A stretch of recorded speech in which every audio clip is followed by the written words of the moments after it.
திருச்சி மாவட்டம் மணப்பாறை அருகே உள்ள குரும்பப்பட்டியில் 97 மாணவ மாணவிகளுடன் ஊராட்சி ஒன்றிய நடுநிலைப்பள்ளி இயங்கி வருகிறது.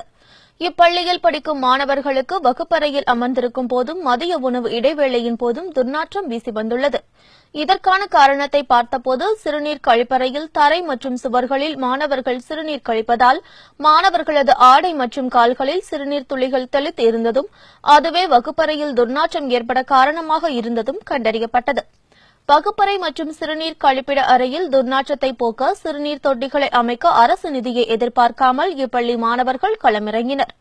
சுபிக் பாண்டியன், சந்தோஷ், ராகுல், தயாநிதி, பிரபாகரன் ஆகிய மாணவர்கள் ஆசிரியர் கேசவன் உதவியுடன் 20 லிட்டர் வாட்டர் கேனை கடையிலிருந்து குறைந்த செலவில் பெற்று சிறுநீர் தொட்டி போன்று செய்து சிறுநீர் கழிப்பிடத்தில் மாணவர்களின் உயரத்திற்கு ஏற்ப தேவையான இடத்தில் பொருத்தி வடிகால் குழாயுடன் இணைந்து பாதுகாப்பான நவீன சிறுநீர் கழிப்பிடத்தை தயார் செய்தனர்.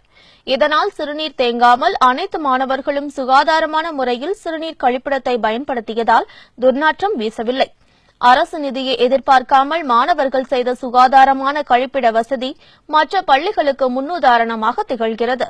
குஜராத் மாநிலம் அகமதாபாத்தில் டிசைன் ஃபார் சேஞ்ச் எனும் குழந்தைகள் மற்றும் மாணவர்களுக்கான உலகளாவிய நிறுவனம் 27 மாநிலங்கள் கலந்து கொண்ட மாணவர்களுக்கான புதிய சிந்தனைகள் படைப்புகள் குறித்த போட்டி ஒன்றை 2 நாட்கள் நடத்தியது.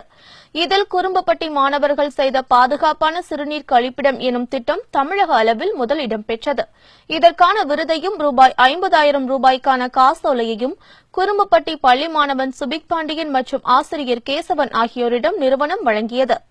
34 நாடுகளில் மாணவர்களின் நலனுக்காக செயல்படும் டிசைன் ஃபார் சேஞ்ச் நிறுவனம் வழங்கிய விருதை குரும்பப்பட்டி அரசு நடுநிலைப்பள்ளி பெற்றுள்ளது குறிப்பிடத்தக்கதாகும்.